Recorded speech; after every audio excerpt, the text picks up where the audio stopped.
They would sing these risque songs, like "Stick Out Your Can," "Here Comes a Garbage Man," and "Teeny Weeny Wagon," and a bunch of tunes. And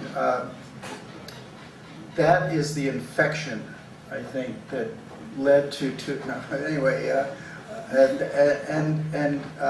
When I was in high school, I was in the choir, and we would sing clef tone tunes. That band from Queens, I guess. Little Girl of Mine, and we would sing tight harmony singing of doo-wop songs together. This is in Missouri. And then there was all that jazz, and then I used to go to the Kansas City Philharmonic where I would see Frankie Lyman. In fact, my girlfriend, that's probably why I didn't marry her, went into Frankie Lyman's dressing room and left me in the corridor. Ooh. Anyway, if it wasn't for Frankie Lyman, I would probably be driving an Eskimo pie truck in Kansas City. No, I'll give that honor to reading Howl when I was a senior in high school. It changed my dimensions and directions. Anyway, so I come to New York City. I had been exposed to a lot of country and western music. I used to go to see Roy Acuff and a lot of country and western singers in Kansas City. And I would also see the rock and roll acts. Little Richard and Bill Haley in the Comets. I was surprised to see, I saw Bill Haley in the Comets in 1955 while there was a knife fight behind me. That's why I remember it. Somebody was getting stabbed. And while Rudy was on, you know how he used to mount his bass? So we go forward to 1968 and the Fugs are in Gothenburg, Sweden, and we got invited to be guests of honor at the Bill Haley show. By God, there was the same song, same set, you know. Riding the bass. Riding the bass in the middle of Rock Around the Clock. Anyway, so that taught us, don't change your repertoire. Yeah, if it works, why break it? Anyway, so we started writing songs, and I have a massive archive, almost month by, my archives organized month by month going way back to the early 60s. And so I pulled what we did. We were poets first, and we started writing songs, and we wrote about 50 or 60 songs. And like Ken Weaver and I would write sitting in my bookstore.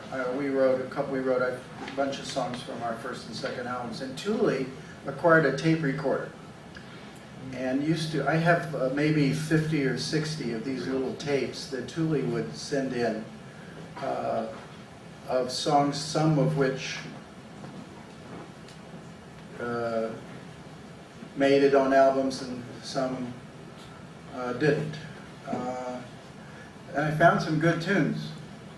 So we're thinking about an album called "Too Freaky for the Fugs," you know, and like all the ones that were too wild even for our own. We wrote some songs that were out there, even for current standards, way out there, gone out there in the skyrocket sky. Anyway, so, but we, and I thought we would talk a little bit. So I came with this. He was anarcho-Hasidic in his musical background, and I was more rock and roll, Hank Williams, with a lot of jazz that I'd been exposed to. And then I had gone on civil rights marches, and I had been in the South, in Tennessee, I think the very town the Klan was formed, in a church in 1962, and the Klan had surrounded it and were going to burn the church down. And what did we do? We started singing together civil rights songs and gospel songs. So a number of experiences like that imbued in me the thrill of group singing and communal singing and singing together. And so my generation tended to have a lot of guitars on hand and a lot of singing. So I brought that spirit to the Fugs. And so Tuli began writing these songs, but I know from working with Tuli for 40 years that he is never happy with the lyrics. You always hear about painters that, you know, they have to block, who's that guy, Balthus or somebody, they had to keep him from coming into the Louvre and, you know, doing a little touch-ups. And that's working with Tuli is just that way. It is, he'll make changes. A lot of times we have to sing harmony with him. He'll make a change just before curtain time because he's always adjusting his lyrics. So Tuli, I noticed the other day, you have all your songs collected alphabetically, right, for the last 30, 40 years, or what? Somewhere, yeah. Because I asked for an old song over the phone the other day, and he went over to the filing cabinet and was able to find. So you have them alphabetically or chronologically? Yeah. Yeah, what? Yeah, alpha chronologically.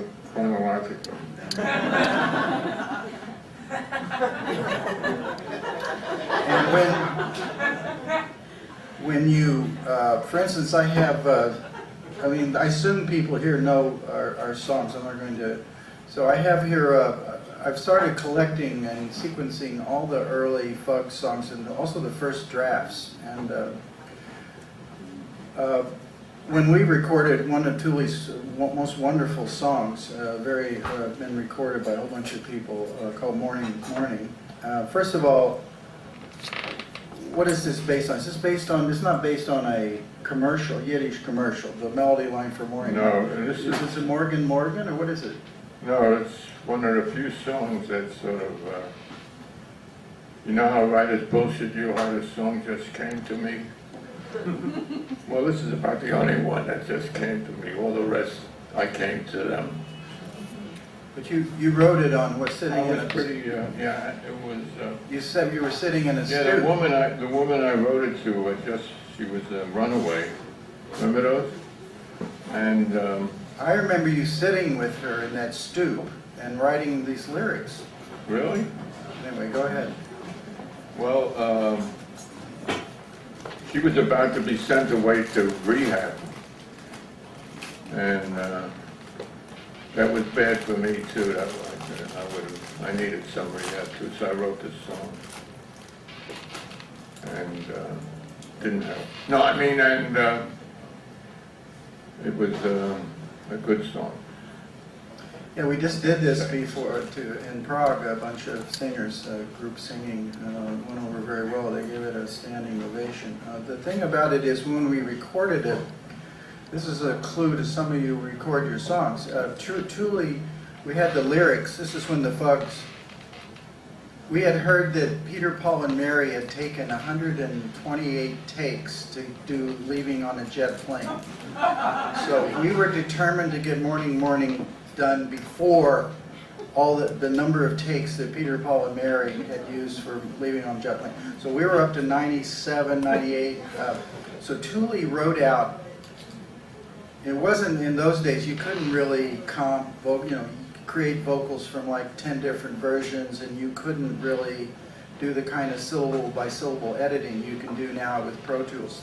Then it was more of a live feel. So we were looking, and so Tuli wrote, and it's useful. I've not known we could do it like that. Is the different emotional feels he wanted for each verse of Morning, Morning. Like the verse nighttime, nighttime kills the blood upon my cheek. He said he wanted sadness and anguish, i.e. mellow despair. Right. Yeah, my despair now is not. And then for the final verse, that wonderful verse, starshine, starshine, feel so loving in the starshine, starshine, starshine, darling, kiss me as I weep. He says, melting mild joy, quote, yes, Boy, this is the revolution, this is the resolution, sliding into the contradiction of human life. You remember if you go to Eartha Kitt who's singing this, Eartha, look, this verse here, what we need is a little more melting, mild joy on the final verse, and we're sliding myself right now. And Eartha, we want you to be sliding into the contradiction of human life, joy over sadness. Over sadness? Joy over sadness. Anyway, the point is, the idea is to create an emotional grid for how you want the performers to perform the song. And the result was, for a bunch of guys that had never really been in a recording studio, it was quite a thrill and quite a good result. So we go forward. We were the Fugs. We decided to start performing in theaters because we were more of a, we felt we could have a, quote, normal life, unquote, and work a theater, and live in and work off Broadway in theaters. So we played first the Bridge Theater, which is now, what is it now, Boutique or something, next to the St. Mark's Bath. We did midnight shows there, and all of a sudden, limousines started to show up. You know, we had this song about tow queens, and you know, Tennessee Williams comes in. Well, personally, I prefer Peach Pits. You know, anyway. Well, Tennessee, when we played behind the Breams Theater, Tennessee showed up, I think, with his boyfriend, and there were benches there, and he fell asleep. They slept during the whole show. I guess he had a really good time. Yeah, he was a little. Well, they started to come. You know, who was Elizabeth Taylor married to? She showed up. Kim Novak. Remember giving Kim Novak a Fugs T-shirt? And we were into marketing. And of course, now you guys, everybody, you're making. You know, I don't know. You're marketing wildly if you have a band now. Those of you in the room are probably have a wide. But then we were advanced in marketing. We were the first band to market Fugs spray-painted panties. And I was looking for the stencil for those. I figured that's an eBay, you know. Anyway, somewhere I have the stencil for those black sheer panties we were selling at the Fugs show, and then we marketed T-shirts, and then we put out one of the first avant-garde bands to put out a songbook and this and that to go with our stage act. And when we played theaters, we decided to go off Broadway, and we ran first at the Bridge Theater. Then we went to the Astor Place Playhouse, which is across from what is now the Public Theater. We ran there for a while. And then we went over to Greenwich Village to the Players Theater in the summer of 1966 and into also 1967. We played there, and Frank Zappa and the Mothers of Inventions were at the Garrick Theater, right around the corner on Bleecker Street. So we were exposed during those years to that particular folk rock revolution going on. And how many performances then? We did about 900 performances at the Players Theater. We had a playbill even, and then we had a lot of cirrus, as they say, a lot of trouble with various recording companies, and we wound up on Warner Reprise. And how did that happen? We made an album for Atlantic, and Ahmet Ertegun and the people that listened to it were not enthused. I'm going to blame it on Jack Off Blues, Kupferberg. You cost us our contract with Atlantic. No, it wasn't that. It was that they were selling Atlantic. They were selling Atlantic to Warner Brothers, and they felt it would lower their price if they still kept the Fugs on. So the irony of it is, after we got tossed off Atlantic, we signed with Warner Brothers, the company that purchased Atlantic. And what happened then is that the president of Atlantic, president of Reprise in 1967, had to play our album for Frank Sinatra, who was I guess, it was his idea to call it Reprise Records, and he may have been a major owner behind the scenes. I don't know. He had a lot of sway, as they say, in the biz. And so he said to Mo Austin, according to what Mo told me, that I guess you know what you're doing. Thus began and I must say that they never tried to censor us in the years we were with Reprise. So marching along with that, well, first of all, we were not trained at the Juilliard School of Music.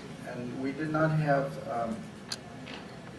that's why I was interested in here. I'm always interested in learning how Tuli writes his songs, because I've been, we're getting ready to do the Fugs final CD part 2, and Tuli is turning out wonderful new songs, and I've been tracking how he does it, and it's a construction process where he mutates it. I know you mutate your language a lot as it goes along. I don't know. Well, I have a friend who knows how to work computers, and I'm a computer demi-literate, and everything she tells me, oh, this is so easy. This is so easy. And that's, look at her like she's an idiot. And that's sort of the way it is with me. Writing songs is so easy. I wonder why everyone can't do it. So I have a few hints.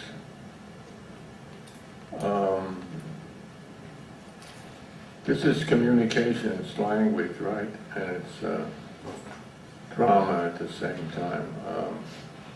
If you take a sentence, you remember the person who was surprised to find that he'd been speaking prose all his life? Well, poetry is excited prose, and song has something quite mysterious added to poetry. Early poetry was, classical poetry was almost always sung, I believe. So I don't know what the music is kind of magical, because if you listen to classical music without words, it can still move you very profoundly. So if anyone gives me a sentence, I could make up, you could make up a melody or a song to it. So, somebody give me a sentence. Da, da, da, da, da, da, da, da. There is no end. There is no end to my beginning. There is no beginning to my end. Not a great song, but it is a song. And you can do it too. Well, what you're saying is that a set of vowels and consonants suggest or invite a certain melody. Right, I mean, speech is just bad song. So you can make it better by adding some music to it, you know, song to it. And some languages, of course, are much more musical than others, like Italian is more musical than Icelandic, right? Okay, well, no, but None of us know there what is Icelandic is like. What? well, there is I found in the songs that you write that there is a strange, I wouldn't call it spiritual, but there's some sort of power of the melody lifting into the words and making them just a powerful, strong statement. Yeah, I think that comes from Jewish education, where you traditionally get beat up by the Malamed who teaches you the early language. Yes. By beating you. Yeah. There's this song that goes, Ik wil niet geen zogheden, while the Rebbe Schluck could say it. I don't want to go to school because the teacher's beating me up all the time. What is the Yiddish? What? What's the Yiddish? Ik wil niet geen zogheden, while the Rebbe Schluck could say that. That's the drum part. And we ought to put that on the Fugs final CD part 2. We're going to have a folk melody, a folk rhapsody of, and then have a bunch of Tuli's jokes. He's got these magnificent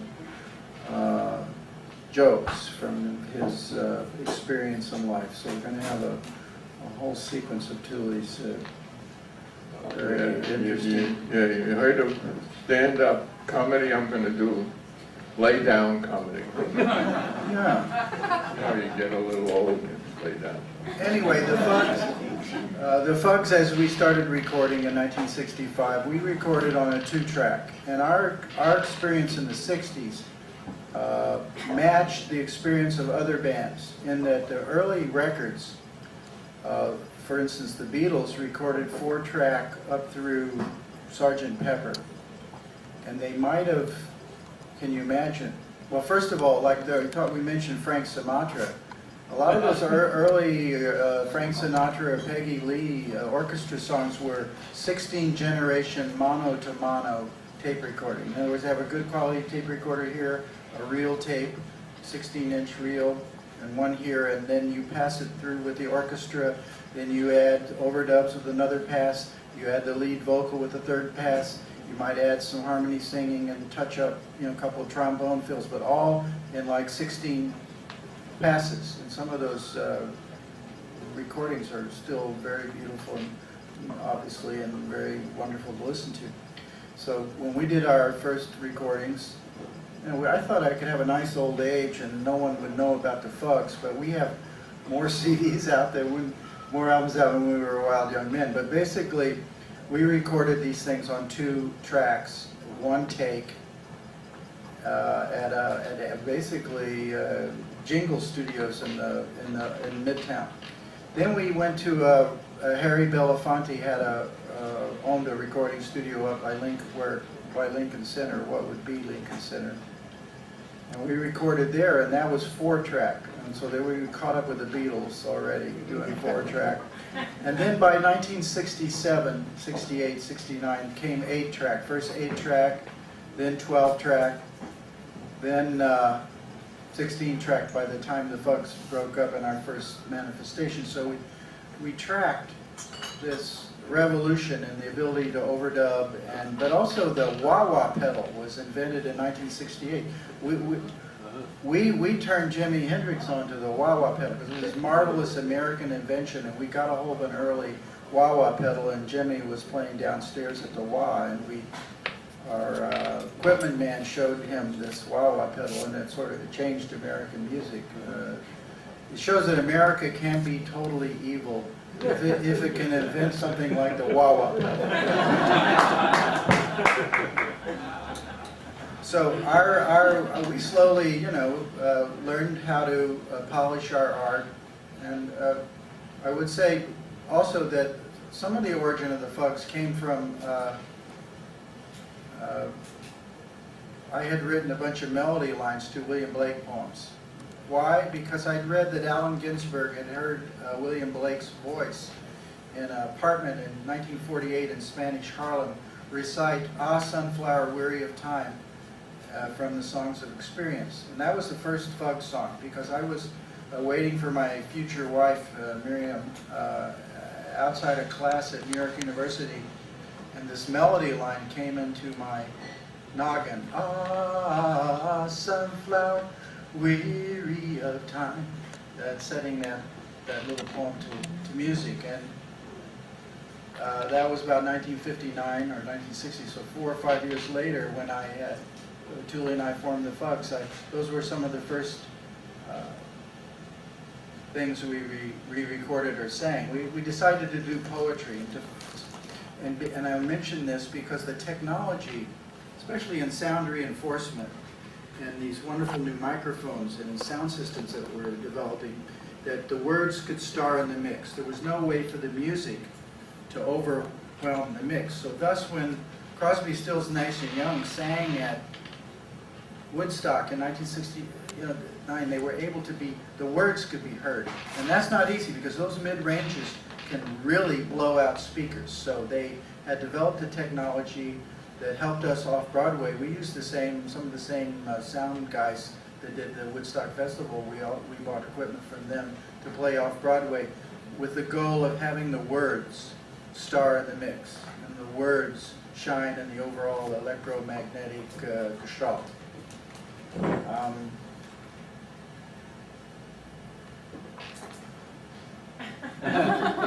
We need to take a break sometime. So now we've explained everything. We need to take a break sometime. What time is it? It is about halfway through. It's 5 o'clock. Okay. Do you want to take some questions first, then come back, or what would you like to do?